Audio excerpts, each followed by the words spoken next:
Hello बच्चों, चलिए हमारा प्रश्न देखते हैं।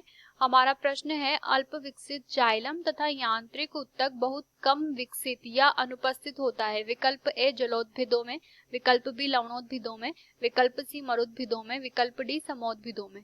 तो इस प्रश्न की हम यहाँ पर सबसे पहले जो है मुख्य अवधारणा को देखते हैं। तो इस प्रश्न की मुख्य अवधारणा के अंतर्गत हम यहाँ पर कह सकते हैं कि सामान्य रूप से प्रकृति में यहाँ पर जो है विभिन्न प्रकार के जो है पादप पाए जाते हैं और वो अपने आवास व वातावरण के अनुसार जो है विभिन्न प्रकार से रूपांतरित हो जाते हैं। तो आवास के आधार पर हमने यहाँ पर जो है 4 श्रेणियों को बताया है, जिसके अंतर्गत हमारी जो पहली श्रेणी है वो यहाँ पर जो है जलोदभिद पादपों की है। दूसरी जो श्रेणी है वो यहाँ पर हमारी जो है लवणोदभिद पादपों की है, जो कि लवणीय क्षेत्रों में या दलदलीय क्षेत्रों में पाए जाते हैं।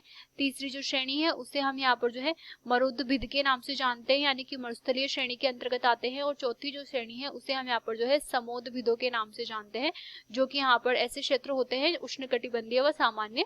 इसके अंतर्गत हम यहाँ पर उदाहरण की अगर बात करें तो जलोदभिदों के अंतर्गत हम यहाँ पर कह सकते हैं कि हाइड्रिला इसके अंतर्गत आता है, वेलिस्नेरिया इसके अंतर्गत आता है। और इनके अंतर्गत हम यहाँ पर कह सकते हैं कि जो जड़ का यहाँ पर तंत्र होता है वो यहाँ पर जो है अनुपस्थित होता है या फिर सामान्य रूप से जो है कम विकसित होता है। तो हम यहाँ पर कह सकते हैं कि इसके अंतर्गत जो जाइलम होता है वो यहाँ पर अल्प विकसित प्रकार का होता है। तो यहाँ पर जाइलम अगर अल्प विकसित प्रकार का होगा तो यहाँ पर सामान्य रूप से जो पादप में जल का अवशोषण जो है जड़ तंत्र के द्वारा नहीं किया जाता, इस वजह से जाइलम जो है अनुपस्थित होता है, वो कम विकसित होता है।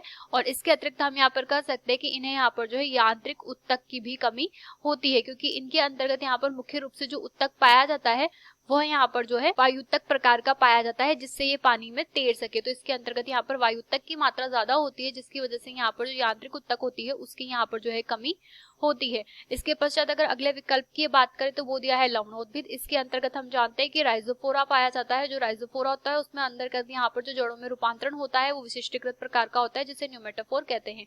अगला हमें दिया है यहाँ पर मरुदभिद, जिसके अंतर्गत हम जानते हैं कि कैक्टस आता है, जिसके यहाँ पर जो है मरुस्थलीय रूपांतरण होते हैं।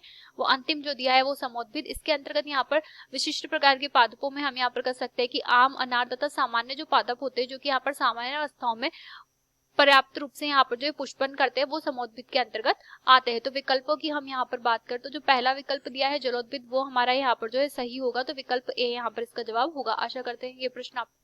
आशा करते हैं आपको ये प्रश्न समझ आया होगा। धन्यवाद।